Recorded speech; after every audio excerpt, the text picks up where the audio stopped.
Back from camp and we're in the saddle. We are back in the saddle, folks. It's March 8th, 2022. Welcome aboard, everybody. This is the Crushing Iron Podcast. We are episode 562. You got it. I got it, man. It's a absolutely gorgeous day here in Chattanooga, Tennessee. Congratulations to the UTC Mocs for punching their ticket to the big dance. That was exciting, man. March they got Madness. me off my couch. They did, huh? Buzzer beater in overtime. Working those glutes, huh? Don't go that far. Yeah, we are entering two of my favorite, well, three weeks of my favorite time of year for sports with March Madness coming up. So we'll have a lot of non-triathlon talk, as we usually do, talking a little basketball, cheering for your favorite teams, and watching all of our brackets bust on the first day. We've been good about that. I think we haven't really bothered people with it, but it turns out that you and I both could have a 1 or 2 seed. Yeah, we have yet to face each other. Right. In postseason. We played you guys regular season, last year or year before in basketball, and you guys absolutely whipped our ass by like 20. It wasn't even fun to watch. Yeah. It was something like that. But yeah, we have the Vols are coming on strong. We beat the Razorbacks this weekend. You guys are always a tough out in the tourney. And so, yeah, it should be interesting. And we'll do a few brackets, talk about that. It's a fun time of year. Everybody plays, or you should play, because it's just fun. Give you a lot to root for, some things to do. And it is spring and it is gorgeous. We had a wonderful time at camp this last week. I'll go into a little bit of that to start off the podcast today. But before I get into that, welcome. If it's your first time tuning in, we appreciate it. We cover it all. We cover swim, bike, and run specific podcasts. We'll do race recaps and also do race previews. But for the most part, Mike and I, as coaches, athletes, best friends, we just sit back, relax, have an open, honest discussion about what we're going through, both as coaches, athletes, and just kind of human beings. We'll talk about what our athletes are going through. We work with a wide range of athletes across the globe, from beginner-level athletes looking to their first race to elite-level amateurs, trying to get back to Kona, and everyone in between and from all over. So we'll use the conversations we have with them in the community, topics that we have also in our active athlete group, and communications and training peaks to drive the discussion of the day. We'll also hop into our Facebook group, which we do quite frequently, and check the pulse of that and let them drive the discussion. If you want to be a part of that awesome conversation, you can just search, again, Crushing Iron Group on Facebook. Answer one simple question, we'll let you right in. A lot of awesome people in there, a lot of increased chatter lately as we are coming up on full-on race season. We got Puerto Rico 70.3, you had Dubai 70.3 this last weekend. You got Ironman St. George, quote-unquote, World Championships. Texas 70.3, Oceanside. It's just a lot going on, and I am pumped. I'm ready to roll. So there'll be a lot of activity in there, a lot of questions being asked. So feel free to join in the conversation. A little bit of sarcasm is okay, but always be nice, always be kind, and always be welcoming. But that's it. We don't do sponsors. We don't do ads. We just have one agenda. That's to keep you happy and healthy in your endurance sports journey. Pretty good agenda. That's a great agenda. And you see it a lot lately. Yeah. And it's about being happy and healthy. It's about being happy and healthy. It really is. Yeah, we were talking about happy and healthy is the new process. Yeah. Process was the key word for about 3 years, and now it's about being happy and healthy. Yeah. And hopefully it stays that way, because honestly, that's what it should be about in the first place, just being happy and healthy. Yeah, they're sort of interchangeable. Just stay in the process. Yeah, the process of being happy and healthy. Right, yeah. Yeah, or be happy and healthy with your process. The ups and downs of March Madness. I started watching that because these are the conference tournaments, and they're basically, elimination games for most of these smaller conferences. Mm-hmm. And boy, I think it is good to watch, because you really see that sort of back half of the marathon, just dig deep kind of thing throughout the whole. It's on, man. It's like now or never. So what do you got for me? And that's why I love watching it, just because it's the purest, I think. I think it's probably the purest time of sports. It's just I won't argue with you on that, because watching college kids for the most part play, and the amount of it's the reason. I think the reason why everyone loves it, and the reason everyone gets involved. Yeah, the March Madness is fun, and people make their brackets, going to have teams to root for. It's like gives you something or someone to root for, like almost every day of the week, which I think is something that I think we don't give honestly enough credit to how much fun that is, or root for like people and teams we never even heard of, but like, yeah, go get, kind of get you jazzed up. But you see teams that have no business, right? Like once you get and to me, it's a lot like the starting line in Ironman, right? 70.3s, really anything, marathon, regardless of distance, any distance. Once you make it, anything can happen, right? And that's the beauty of sports in general, is if you've been granted the opportunity to toe the line, whether it's a 5K, whether it's a marathon, whether it's an ultra, whether it's a century ride, open water swim, 70.3, whatever it is. Once you've been given the opportunity, you've made it through the training, you've made it through life, you've weathered the storm, you've got there injury free, to the start, even if you had injuries or been sick, once you show up, anything can happen. And that goes both ends of the spectrum, right? That's why you see massive upsets in the first round, in all rounds. And you see teams, you're like, who is that again? Davidson, Final Four? You're like, what?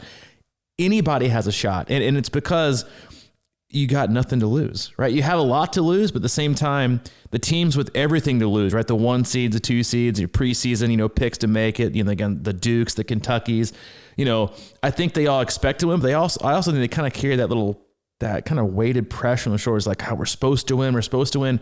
Whereas you get teams like, like a UTC or like a teams that go through maybe even a losing record, or don't have a record or a strength of schedule is good enough to get them to the postseason. They go out and they win their, lower level mid-major conference tournament. And they're like, we got nothing to lose, baby. Let's just go out there and see what we can do. And it's so much fun to watch these kids play it's not playing for their lives. That's over dramatic, but for them, their sport is their life, right? And they've invested hours and years to get there. And what they don't want is they don't want it to be over. And that's what they fight the most, is to not have it be over, right? And to not be able to come back, and especially for juniors or seniors, you might be coming back. You see them play the hardest, and you also see them take it the hardest when they lose. Yeah. Just imagine if that was like, if you had to quit triathlon at a certain age and you had one more shot at it, how intense that would be. But the thing of it is like I think this fine line between having nothing to lose and having confidence is like the, understory of the tournament a lot of times, because you got these big teams that are, kind of like we always talk about, get punched in the mouth early in a game and how they're going to respond. And then you see, some of the stars or whatever that know that their careers aren't ending, that they just kind of might not quite, have some step up, some don't. And then you always see, that underdog type person come out of nowhere and start, going crazy and scoring a lot of points or whatever, because they don't have that pressure. And they're like, screw it. If you're not going to step up for us right now, I'm going to take over this game, because it's sort of a fine line between talent at that level too, even though there's always superstars that are like way above, like the, Dave Scott type guy, like the high end. Yeah. It comes down a lot to me about appreciation. Yeah. Right. Like, you said, like you see a lot of them, they're freshmen and sophomores, and it's their last game, but they're like, I'm about to be picked like number 5 in the draft and be about to make $1 million. And I'll be honest, you don't see the same kind of dejection and emotion you see when they lose. To them, it's like, but I still got it, right? I'm still going on. I'm still be there at the, the next one. And the rest of us, we're kind of like age groupers, like the Butlers, the Davidsons, like that's the age groupers, right? Like the teams that we belong, but we never know when it might be our last one. Right. And to me, it always goes back to taking for granted. And you kind of slipped one in on me the other day when we were talking about Wisconsin and doing things. And you said, well, if you don't do one now, you might not ever do one. And, but the fact of the matter is it's also not true, or it's also somewhat true. It's like, we never know. And if you'd have told me 3 or 4 years ago, and I went through like a really, really great year for me racing wise, that you probably won't do an Ironman for another 4 years, right? I'll be like, I'll do it every year. Life's gonna be great. And like, now you look at things, you're like, man, you never know, right? What life is gonna deal, the kind of cards that life's gonna deal you, and they won't always be bad either, right? A lot of us get dealt really, really great cards, but it's still high stress, right? It's still change. It's still different. It still demands that demands different things from you, and so. Every time you get a shot, every time you get an opportunity, you can't freeze. You see that all the times with age groupers, like, listen, dude, we have literally nothing to lose. Nothing to lose by showing up and just absolutely going for it. We have nothing to lose, right? And the amount of pressure that age groupers put on themselves, like, guys, remember, we pay money to do this. We pay money to show up. We pay for hotels, you pay for coaches, you pay for training plans, you pay for camps, you pay for nutrition, you take time off. You invest a lot of money to do what? Put an enormous amount of pressure on yourself listen, we are like we've used this, kind of analogy a lot. Like, back in the day when I used to hit up the bars all the time, and I may or may not have been a little scrappy at one point in my life, but it wasn't the giant that I was afraid of. It wasn't the giant, the overly obnoxious guy that was like yelling and shouting, lots of bravado, lots of ego. It was always the short, quiet guy I was always terrified of. I was like, he's a little bit too confident and sure of himself and chilled out. I'm just going to stay over here. Matter of fact, get that guy whatever he's drinking. Buy him a few rounds, maybe beat his buddy. But when you show up to the line and you're walking your way to the water and you see that you got nothing's wrong with have some Beats by Dre headphones on, but you see the people who are so wound up and so serious. You're like, you're so tense. I can't fathom you having your best day. You might have a really, really good day, but the ones that are so uptight and so tense, because for them, when you toe the line, when you show up to race day, when the time you walk out of your hotel room, the time you wake up, or you can't sleep the night before, all you're thinking, for a lot of people, it's not about what can I do today? What do I have the opportunity to be successful with?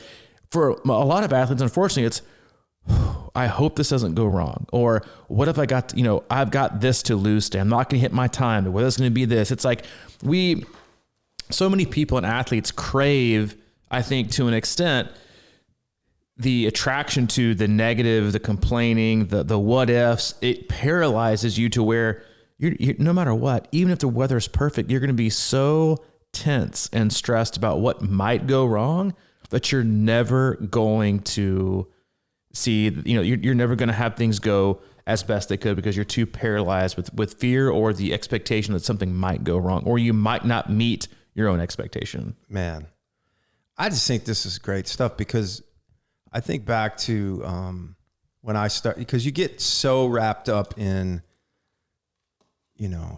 laying in bed and thinking about your nutrition the next day and all this sort of thing. And I always remember back to I had done a couple Ironman and that's how I was. And I was just always freaking out about like, oh my God, I checked my bags like 87 times, and it's like, yeah, still there, still the same stuff that I put in there the first time or whatever.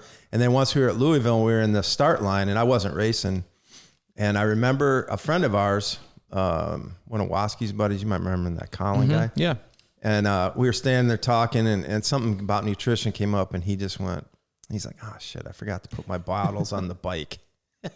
He had no nutrition on his bike waiting after the swim. And he's like, well, I'll go to the aid station. Mm-hmm. And that's the thing, right? It's like, so there's all these subtle fears about whatever. And like you're saying, really, there's nothing to lose. And you're right.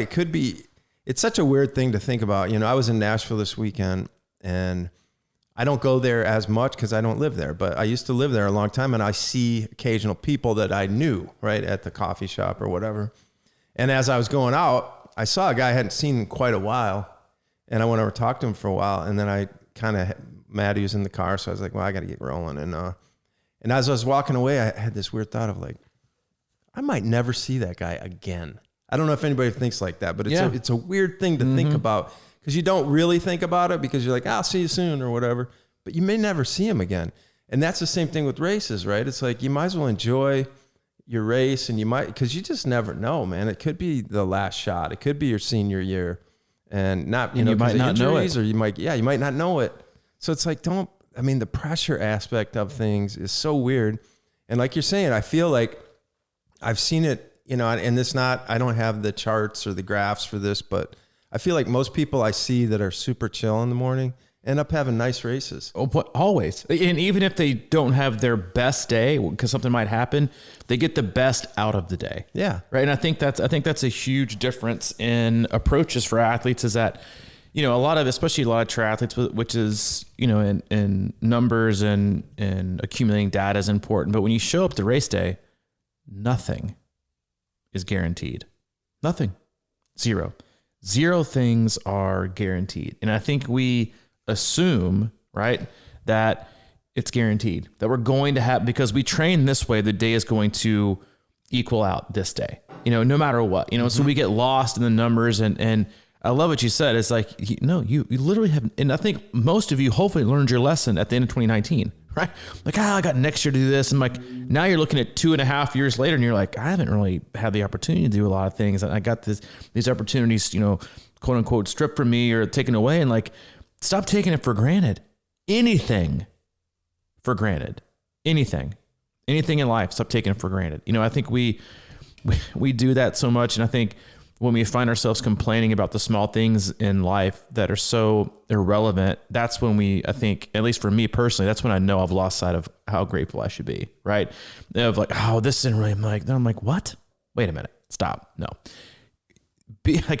You should be insanely grateful for all the things you do have and magnify that.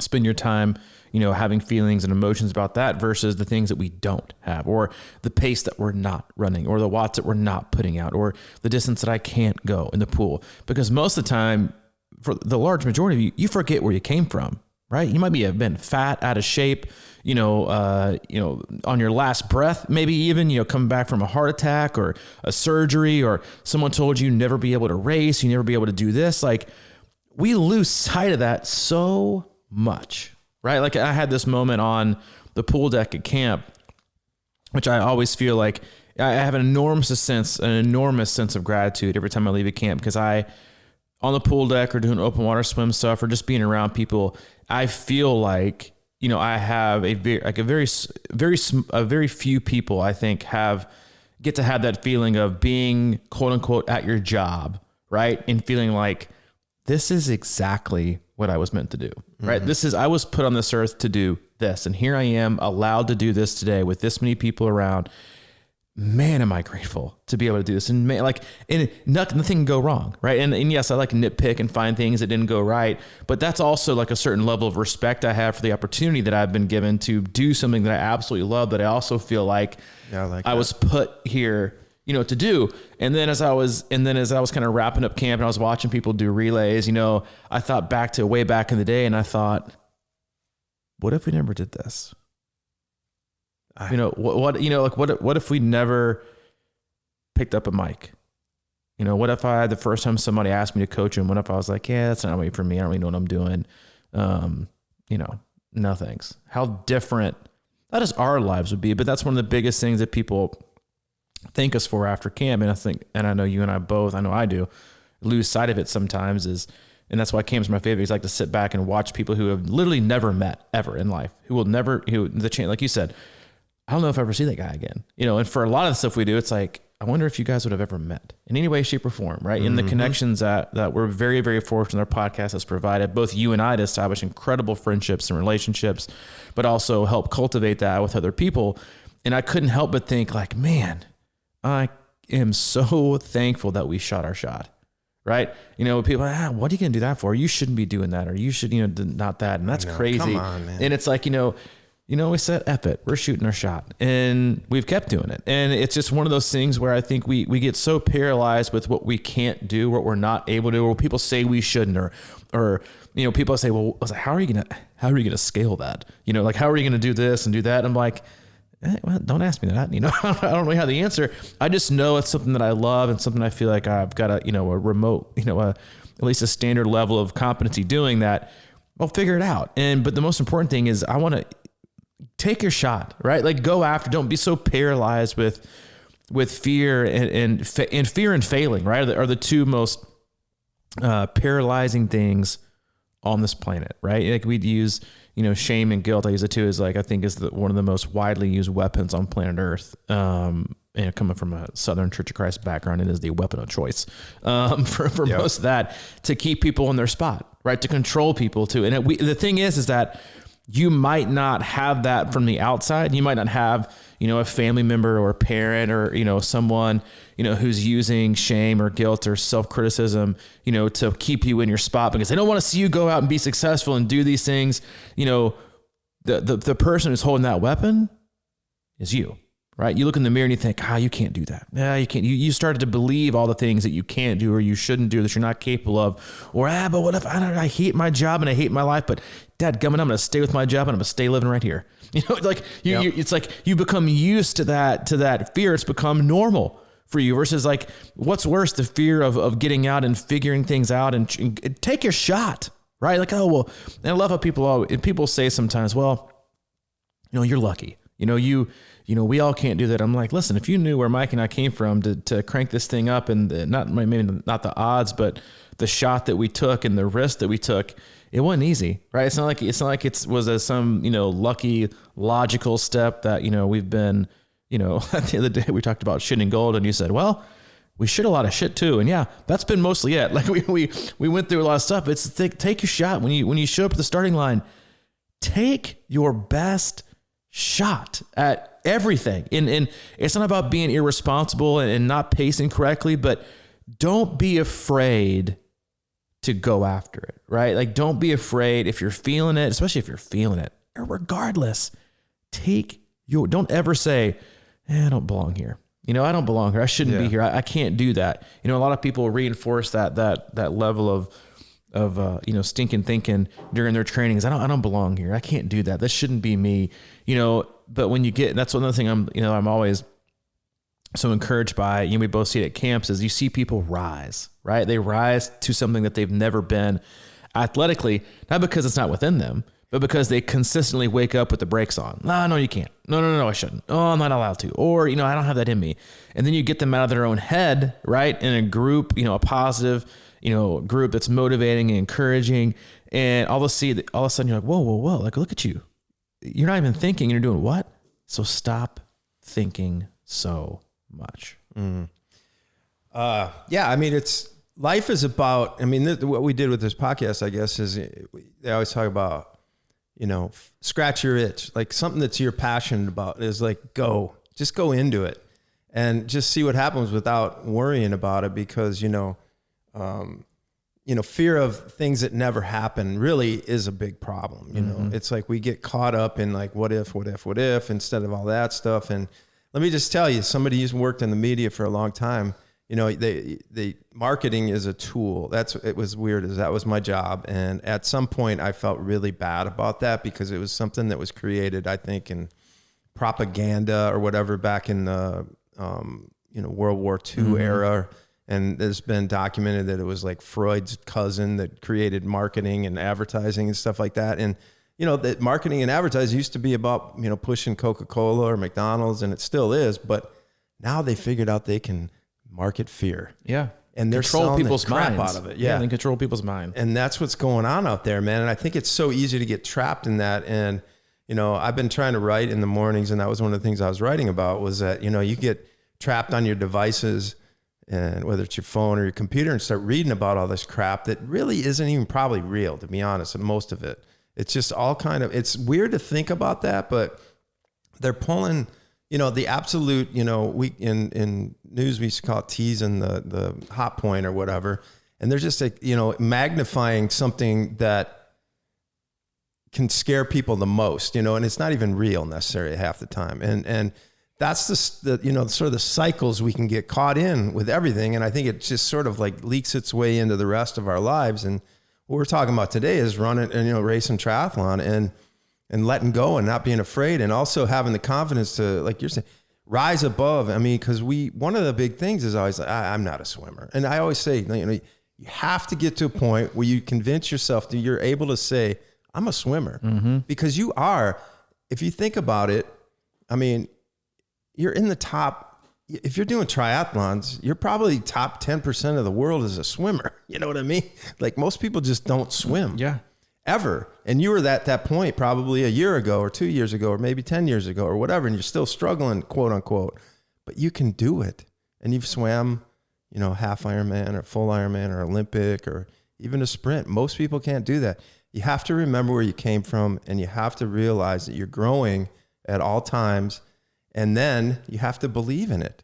I can't ride up hills. Well, sure you can. You've probably done it before. I know you struggle with it, but just work at it and be confident in it, because you're probably a better hill climber than most of your neighbors, or whatever the case may be. So you do belong, and fear is because we get so trapped in creating these scenarios in our head that might happen. And we can't do that, because you're right. You never know what's going to happen. But I think this all sort of boils down to, I love what you're saying about being on the deck and it all boils down to grace. I mean, to be grateful that you can do it, because man, this might be your last race. And I'm not saying for whatever reason, but just enjoy it, you know? Or it might not be your own race, but there might be a huge distance between. We've seen it 2 years ago. They're now, you cancel races. Yeah, they canceled a whole year. Yeah. And they just did it. You never know what's going on in this world right now, man. You never, ever. That's why you have to take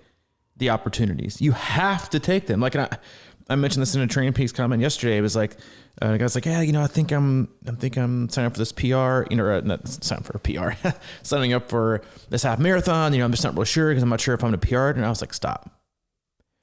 The goal signing up for a race, it shouldn't ever be just a PR. The goal should be to go out there and explore, see how I can do it, because so many people wait and wait and wait and wait to race because they're afraid it might not go how they want, or they might not meet their expectation, or it might not be their fastest time. Well, then guess what, guys? Are you going to quit when you get older? Because at some point you won't get faster, right? At some point, time will start to, you know, decay in a favor that's not favorable to you. Are you just going to quit because you can't PR? Right. You know, so think about that. Think about think about how many limits you're putting on yourself, right? And that's like, you should always, if everyone's telling you to do one thing or not do, it's like, sometimes it's best to run the other direction. Like, you know what? I'm going to do what I want to do. Right. And have confidence in that instead of being so terrified that, what you're doing is wrong, or you're not going to be good enough, or you're not going to be fast enough. It's like, you have to take the opportunity and run with it. And you have to go all in it, because you don't want to end the race with, everyone does it, right? Because nailing your quote unquote best race, regardless of time, to me, everything has to go according to plan with the conditions, but also where you are mentally, physically, emotionally. They all kind of four have to click. Mm-hmm. The chance of them all four clicking on one day, especially the longer you go in a race, sprint distance, you can probably get away with it, right? You can probably go, I don't really feel great, but it's got an hour and a half. I can make an hour and a half. But the longer the day gets, right, 70.3s, marathons, full marathons, and Ironmans, there's a lot that can go wrong, right? So the perfect day is probably never going to happen. Every athlete knows their one perfect day, and the reason they know it is because there's only one. There's not 30, right? There's one. Like, professional coaches, they always remember their worst defeat, right? The one that crushes them the most. Like, they'll always remember that one. So you have to always go into a race with, I got this opportunity, and who knows what's going to happen. I just got to go out there and see. You can't be controlled by fear, and you definitely can't be controlled by, your watch or what things are, because in both ways, right? Because if you hold yourself too back, you might prevent yourself from having the best day possible. In the same extent, if you're not feeling it that day, going by your watch might cause you to, absolutely implode 2 hours beforehand. So you're not only going to have your, not an ideal best race, but you're going to have a terrible race because you're going to implode because you're going too much by your watch. All you can do is the best you can on the day. And I think that's, again, something we have to always remind ourselves of, is that when your body wakes up on race day, it has no clue. It has literally no idea. It didn't get a debrief. It didn't get a Post-it note inside. It's like, oh, hey, we're racing today. All right, we got to be on form. We have to be our best. Regardless of the taper or the rest or it's all it knows is that you're stressed the hell out for some reason. You got a ton of anxiety. You're eating weird things. You're pooping a lot. That's really all your body knows. And it doesn't know you're about to race this race you've had so many expectations for. So it's just going to kind of do what's going to do that day. And you have to honor and respect that and just go out there and absolutely give it hell. And you're right. Like you said, it might not be the last one, but it might be the last one in a long time, right? Before you get the opportunity to get after it again. And the longer it goes between, the harder it is to come back and be at the same level you were before, right? Because usually if there's taking that much time off in a race, you might lose a little fitness, priorities might change, time availability might change. A lot changes. And I think it's just the mentality and the freedom you should have when, I think her name was Mary Seidel, from Wisconsin, I believe, was the silver or bronze in the marathon this last year in the Olympics. Mm-hmm. And one of her quotes that I just absolutely love was like, I looked around and I was like, you don't belong here, and I love that mentality. Be somewhere, we're all so infatuated with having to belong, right? Belong to a tribe, or which is a good tribe. It's a good thing, but belong to a political affiliation, or belong to a belief system, or belong to a way of eating, or something. We all want to belong to something, but at some point, you're only going to go as far as that belonging will take you, right? And they're not all bad, but a lot of times it holds you back, right? Like, show up and think, you know what? I don't look around. What your watch says, I don't belong here. I don't belong running this pace. That's right. I don't, but I am right now, right? I am today, and have that, and that, and a lot of athletes struggle with imposter syndrome, right? Like, being somewhere they don't think they should, walk them to a start line, or running a pace, or even being successful, right, in life. Is I don't really know that I should be here. It just doesn't seem right. I don't feel. I mean, I to be totally frank, I struggle with that a lot. Like, as a coach and as a person that runs a business with you, is like a lot of times I feel uncomfortable, right? I'm like, I don't really belong here. Like, this isn't. It's just that I just have that base level feeling sometimes. But then you kind of have to let things go and think, well, I'm here for a reason. I'm running the space for a reason. I'm cycling this well for a reason. I'm swimming front pack for a reason. I am the reason, right? And then they kind of realize, hey, I didn't get here by accident. My fitness didn't get here by me being lazy. I've done the work. So you know what? Let's just get out there and let it rip. Yeah. Well, there's the opportunity in something that goes wrong. What's that? It's like, I think the most successful people do that. Like when shit hits the fan and everybody's bummed out about something, and it's like, where's the opportunity in that? And I listen to a lot of comedian podcasts, for example, and many of them have been basically deplatformed for saying jokes that don't line up with society's wishes right now or whatever, so they get kicked off YouTube or whatever, banned from certain clubs or whatever. But what's happened is materialized is that they've created their own thing now. So they're not controlled by, big labels or, companies and things like that. They're just creating their own opportunities. And you think about that in a race, like opportunity. What is a bad thing that would happen? Oh, penalty. You get a penalty. And it's like, I've actually heard this a lot from people. It's like they get a penalty and they have to stop for 5 minutes or whatever at the end of a bike ride. And they're like, I think that saved my run. You know what I mean? Instead of thinking, oh my God, that's going to flat. Maybe it's like, it is weird how sometimes you can take a few minutes off the bike and then get, just sort of recover and come back stronger. So there's always opportunities in that. And I love what you said about feeling like you don't belong, because I think back to my first race, and it was an Olympic over in Knoxville that I went to with you, and I was walking around there going, wow, this is weird. All these people know what they're doing. Dude, to be fair, no one belonged there that day. It was so cold and rainy. Yeah, it was cold. We were under a parking ramp. It was freezing cold. The transition was at least covered, and I'm in there, and I forgot what I asked. Oh, anti-fog. No, yeah, something like that. I think I asked for some anti-fog from the guy next to me, and he goes, Jesus, aren't you prepared? And I was like, what? Is this really how these people are? No, they're not. No. I mean, that was just a weird situation. Most people are cool. You belong. You're a triathlete.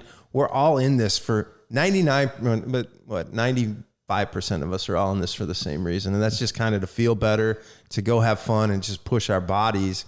There's a bunch of, top 5%ers or whatever. They're all just like, nothing's going to make them happy basically, unless they podium. And even that probably wouldn't do it a lot of times. So I just think that, man, we got to really, be grateful for opportunity.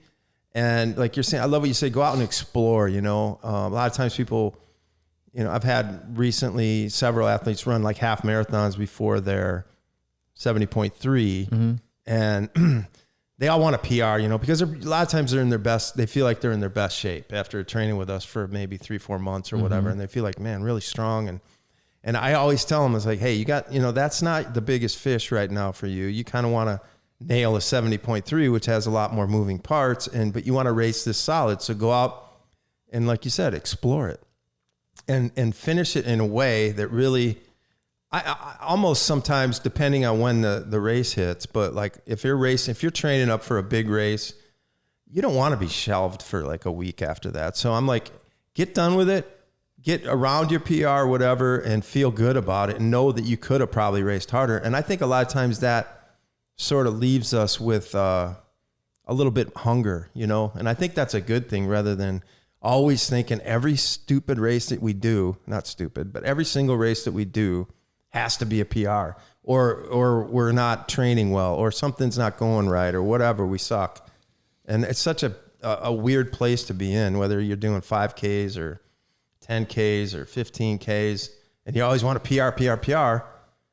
Well, are you PRing because you're thinking about things smarter and you're approaching things better and you're loose and free, or because you're driving yourself deeper into a ditch? Yeah, I had that. I kind of had a similar discussion with an athlete over this weekend, and all we've done with this athlete is they're doing Ironman Texas and having some issues leading into it, and I was like, well, you know, we can have the discussion if we have the discussion. She's like, well, and we haven't had it to have it yet. And I was like, I know, because literally all you've done is PR every race that we've done together, but at some point you won't, right? And it's not because the athlete, it's not because the coach, it's because that's just life, right? You can't always get better every single time, you know, especially if you're fairly new to the sport or fairly new to sport, but fairly new to a style of training, or you got consistent, you know, it's like, you know, the first 5-10 pounds of weight loss is always the easiest. After that, it gets harder, right? You know, to get down to, you know, it's like trying to drop off time at a marathon level versus trying to drop time off of a 100 meter, right? You're looking at milliseconds versus maybe chunks of 10 minutes, right? At the marathon level. So the faster you get, the harder it is to shed, because the margin for error is so much finer, right? It's like my very first 70.3 I ever did was a 6:13. It was a Gulf Coast Triathlon like 15 plus years ago.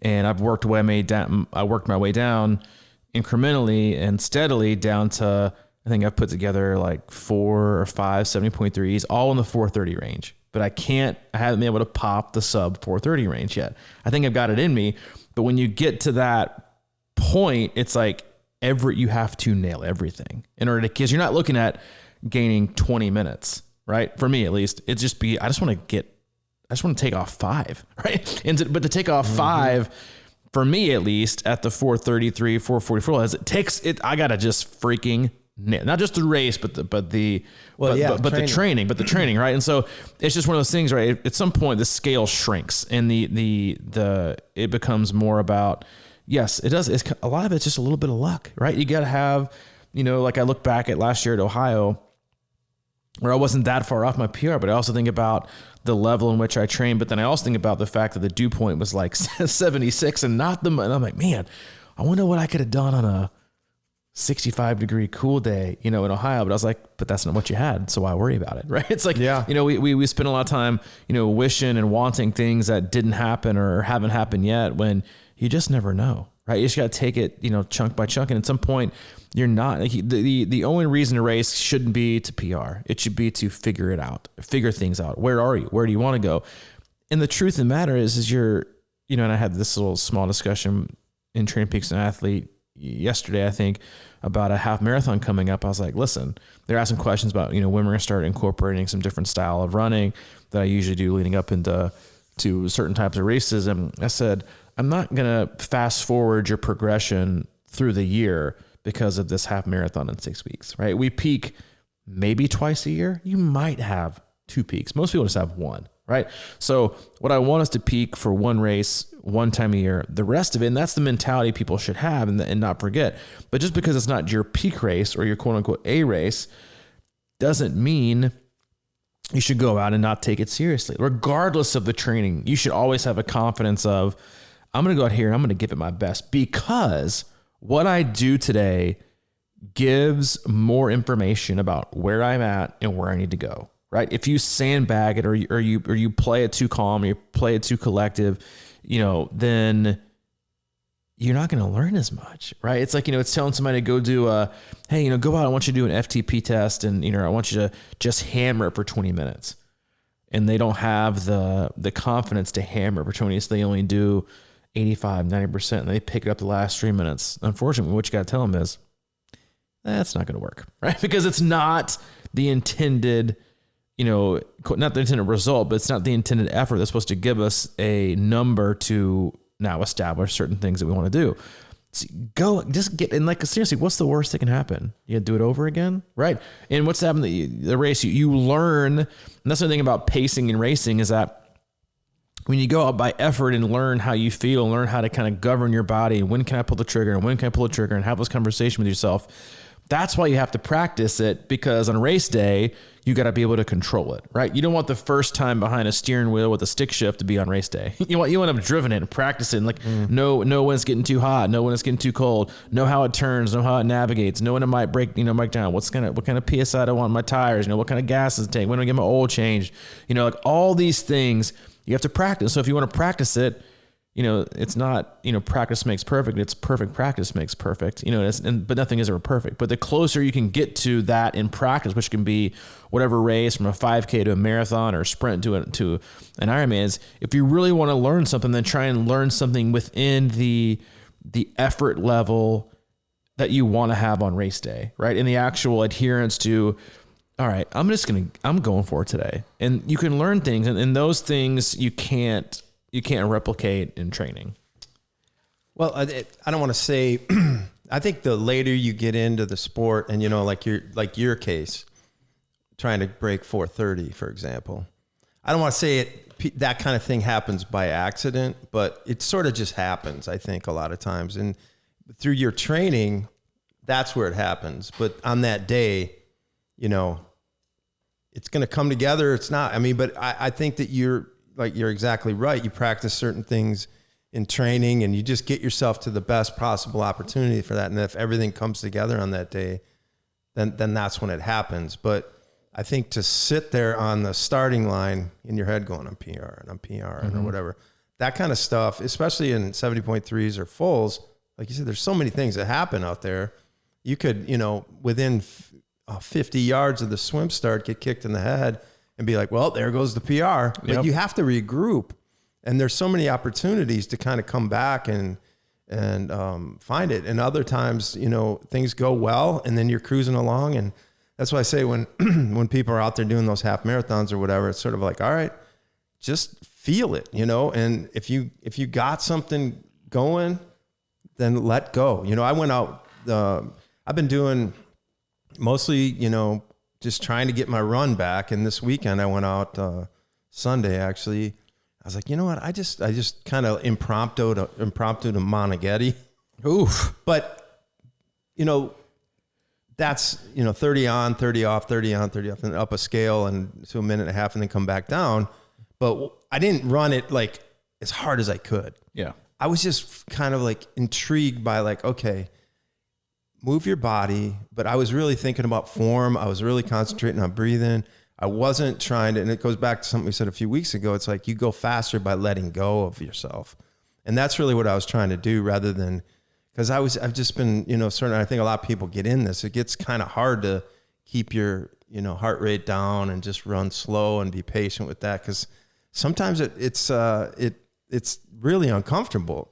And this time I just was like, and then I would recover. I was just like doing some walking between. But the point being is that I was like, okay, all right, that feels all right. And you don't just like lose everything you have. And sometimes it's fun to kind of let go and just see what your body can do. And I actually felt really good about it. And I felt good after. I'm like, all right. So that's a good sign to move forward with. And, if you're doing a half marathon or 5K or 10K, just, you don't have to kill yourself to go faster all the time. I think that it's just sort of like, I was really trying to be light, rather than pound myself and push off as hard as I could. I was just trying to, and I was starting to see like some numbers that were kind of, like encouraging, and I think that's it, man. As Aaron Rodgers would say, relax. Just relax. And that is the key for so many people, is just like I had two people specifically who are top 10 Ironman age groupers. And they both said this morning, I've got to remind myself to relax more in the pool, because so many, the way that we've as a society been wired is, in order to be better and be faster and make more money and do these things and, and scale your business, you have to work harder, be harder, do it faster, do more. I'm going to burn the midnight oil. I'm not going to sleep. I'm not going to eat until I get this done. I'm like, have fun imploding, right? And never reaching where you want to go. It's about relaxing, because that's when things slow down, right? And they both said, I've got to stop, being so, I've got to learn to relax in the water. And I kind of come and I say, stop fighting the water. And that's what a lot of athletes, they fight the water. You're not going to win. No, you're creating resistance, right? Instead of creating speed through relaxing and making sure you're doing it right. And that's just, everyone thinks that everything in life is a 1-to-1 ratio. Work harder, get a better result. Push faster, better result. A lot of times you get so out of control, you're either going to go slower in the pool, or you're going to become so erratic that you're going to, overdo it or create injury, right? Especially when running. I always tell people fast means 90% strong, perfect form. It doesn't mean 100% erratic, right? Because that's when you get injured, right? Because also you never really ever run that stride ever, period. But it's so many athletes would be so much better off relaxing, right? So when they're on the bike, they get an arrow. You see them, they're like white knuckling on their arrow bars. You're like, hello, wiggle your fingers. They're like, oh, I was holding so much. You can't hold tension that high and still be able to produce the same amount of power. You see people who run so stiff up top, and they look like a freaking robot. You're like, you gotta relax. But the reason behind that, and same thing with swimming, I can literally see people thinking their way through their swim stroke. They're so tight and they're so tense and they're so not relaxing that I'm like, you got to feel the flow, right? If you want to be friends with the water, you got to feel it, right? You have to be its friend. You can't fight it, or you can't create more, because what people do is they create more stress and more tension, and they're not ability to do anything. It's like, it's the total opposite of, it's relax. And it's not just relaxing your body, but it's relaxing your mind, right? Go to a space that's happy, right? Or a happy place, and relax and just let it go. Let it go. And honestly, your body, if you're willing to listen, and this is a huge key for so many athletes, if you're willing to listen, your body will tell you all you need to know, right? Mm-hmm. Instead of you trying to tell it everything it knows, right? Slowing it down too much, speeding it up too much, like, let your body do the talking. But in order to do that, you have to be willing to listen to it, and then just kind of let it do its thing. Like, the best races I've ever had have been where I ditched some device during some part of the race. Whether it was I turned things off in the swim, I took off my 2 best half marathons I've ever had. In my best open marathon, I gave my heart rate monitor away to somebody at like mile 2. Mm-hmm. I said, I'm not listening to you today, because what I see isn't what I'm feeling, right? Regardless of, or what I understand to be too hard. Because right now, that doesn't feel the same. And I want to go and I want to ride with what feels the same. Or what about the data? What, you got to have no, I just want to go with what I'm feeling, because I know how my body works, and I just got to do is listen to it. Whatever the pace will be, what it will be, right? I don't need to govern myself. And that's why I try not to race anymore. It's like, you know what your body's going to give you. You can, and here's the other part that's kind of hard to swallow, and you might like it and you might not. You might not like what your body's telling you, and you got to accept it, right? And just be like, and it can't be a concrete statement of, wow, I'm just getting slower. That's what your body feels like today. Some days I feel absolutely incredible when I do something. The other days I feel like absolute trash. Yeah. And that's just kind of how you have to accept that and roll with it. It's not something that's going to happen consistently. You're not going to feel perfect every day. You're not going to feel terrible every day. You're just going to feel kind of in between most days. Yeah. And a lot of times the body is stubborn, I think. We hear about that all the time. It's like, I felt terrible for the first 30 minutes of that run, and then I felt great. So there's that, one of the things I like to do in the pool when there's a 2,000 easy swim that makes you feel good, I like to break it up into 500s. And I start that first 500 like the easiest, slowest possible swim I can do. And then I just start that second one after maybe 30-second rest with the same exact mentality. And I do it for the third and the fourth. And invariably, my fourth one is the fastest, because it's not trying. It's Bukowski again. It's like, don't try to go so fast. Just let your body just do the same stuff. And your body now, I'm such a firm believer in this. Is like, when we start, if you crank that body up too high, that you can't, then it's already at the peak. But if you let it come together and just sort of with the same effort, you know. At least that's my mindset. I know that I'm obviously maybe moving my arms a little quicker or getting a better catch, or, you know, because I'm warm and I have more flexibility or whatever the case may be. But that stuff happens. You know, you talk about relaxing, and you can wrap it up after I would do one quick drumming analogy. It's like, man, when I started playing drums, I was the tightest, stiff, and I probably still am because I was not a natural musician. I just always wanted to play drums. But when I go, these guys would just, you got to relax, man. And they take me, I'd go out and hang out with drummers, and they'd be like, watch this guy. He's like a funk drummer or something, and he's just dancing behind the kit. He's so relaxed and so in the pocket and so natural with it. But the minute you start thinking about what you're going to do with your next, you know, drum stroke or where you're going to go next, if you start thinking about playing the song instead of just playing the song, you're ruined. You can't do it. It's terrible. You can totally tell. And I think that if you start thinking about your swim or how you're going to do it, that's when you're in trouble. You know, you have to, like you're saying, relax. And that's why I always just say dance in the water or dance on the bike or run. When I try to get out of being like nervous, which is like when you're the least relaxed, you know, when you're super nervous, like before every camp, when I get up to talk, right, I was super, but I always kind of deflect that by letting other people start talking, and then I kind of weigh in because it's no longer. You should have gave me a call. Yeah, you could have calmed me down. No, it's like we had, like, 30 campers, a lot of which I haven't met yet. We're out back in this patio, you know, where there's other tables of people out there sitting. Oh, you know, the live music upstairs on the water. I'm like, oh my God, the last thing I need right now is people staring at me. And I was nervous to stand up and to start talking. And so I got up and I welcomed everybody. And then what I always do, and I'm kind of playing my hand now, is I say, all right, everybody get up and stand up, each of you, and tell us, you know, your name, where you come from, and why you're here. Because it takes the I'm no longer the point, right? Everyone else is now the point. And by the time it gets around to me, I'm part of the group at the focal point. And and my, like, the spiel I want to give kind of goes to waste anyway, because I just kind of like go with the flow of what everybody else is doing. But go with the flow. Whatever allows you to relax the most allows you to usually be your best self. You know, and a lot of times people give me a hard time because they don't feel like I prepare enough in advance of what I'm going to say or what I'm going to do. And like, to me, it puts too much pressure on me to make it right versus reading the room, read the situation, you know, read your athletes. And then I've been doing this for a long time, so it's not like I have to do too much in preparation, but it allows me to relax more and have more fun with it versus being way too tense and way too stringent on things. You know, relax, get people to laugh, and that's really 95% of the battle. But, yeah. It'd be like us doing the podcast by ourselves. Scripted. It'd be, yeah. But before we get into today, a word from our sponsors. Please, you know, thank you to First Endurance. They make the greatest products on the planet. We love them. Thanks. And you're like, what? Like, no thanks.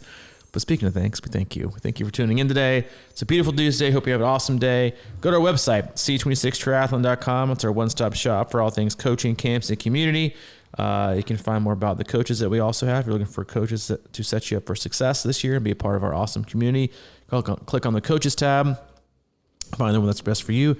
If you need anything or have any questions for Mike, he is at crushingiron@gmail.com. And if you need anything from me specifically, I'm at C26coach@gmail.com. All right, go Vols. Go Mox. Go Badgers. Go Badgers.